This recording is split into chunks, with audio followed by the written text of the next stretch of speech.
i és relacionar immigració amb delinqüència. I crec que això és molt i molt perillós. Vostès demanen més policia i, per desgràcia, en aquest país tenim un important gruix de xorissos delinqüents vinculats a la política, a les finances, als estaments militars, que en general no han conegut ni un sol dia ni una sola hora la presó. I cada mes les lleis i els partits els emparen i els protegeixen. Corrupció política li sona, oi, senyor López? Partit Popular, 358 representants imputats, però sense ingrés a la presó. PSOE, 261 imputats. Convergència i Unió, 31 imputats. Partit Socialista de Catalunya, 34 imputats. Plataforma per Catalunya, 1 imputat.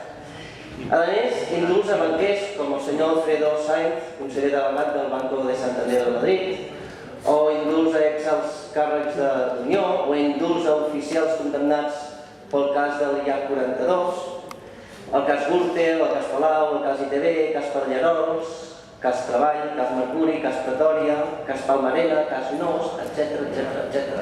I afegiríem la Casa Reial, 6 persones imputades, Urdangarín i tot el que l'arrossega. A part d'això, la col·laboració d'exministres en multinacionals, etc. El senyor Millet encara no ha vist ni una sola hora com és una cel·la per dins. Jo ho trobo molt injust. Ho trobo molt injust que precisament vostès reclamin més policia perquè hi ha inseguretat. Mirin, jo crec que si féssim net per dalt, de ben segur les coses anirien millor. Tindríem més recursos, més transparència i una sensació de seguretat més gran. Hi ha delinqüència al carrer? Sí, n'hi ha. Però n'hi ha com sempre. De cotxes robats a la ciutat n'hi ha hagut tota la vida. Abans s'assenyalava els anomenats pillos i ara vostès volen assenyalar amb el dit els immigrants. Quina és la diferència entre ara i abans? Mirin, jo crec que aquesta no és la pregunta, quina és la diferència. Jo el que em preguntaré és quines són les coincidències. I les coincidències són evidents. Situació social de marginalitat, de situacions desfavorables, de famílies sense recursos econòmics ni familiars, etc. Mira, vostès volen més policia i més policia nacional.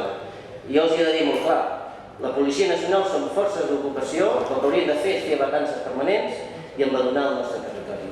Per tot això no podem acceptar la seva proposta, que no és integradora, que no aportarà solucions, que tanca els ulls al problema de la delinqüència en lletres majúscules que hi ha en aquest país i per tot això hi votarem en contra. Moltes gràcies. Després del senyor Safont de la CUP, jo li pregunto que quin imputat hi ha a Plataforma per Catalunya, perquè llavors m'agradaria que vostè em digués els noms i els cognoms.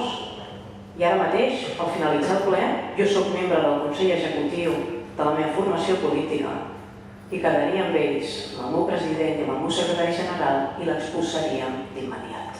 Així que el convido a que em digui els noms i cognoms. Miri, avui tenim una oportunitat històrica per comprovar si la senyora Lora és una dona de paraula. Vostè no anava un nom, li dic.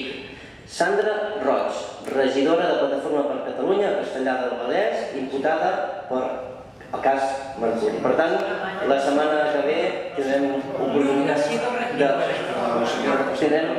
oportunitat de comprovar si té paraula. I quan vostè parlava de... Perdoni. Sisplau. La Sandra Roig mai ha sigut regidora de Plataforma per Catalunya. El fet que hagi simpatitzat o s'hagi aprovat el nostre partit i s'hagi fet alguna foto amb el nostre president, això li pot passar a qualsevol persona i a qualsevol formació política. Quan vostè parlava de tornar a recuperar una època en què a Espanya tothom enamorava, suposo que es refereix a l'etapa franquista, 40 anys de dictadura que nosaltres no volem ni volem de cap manera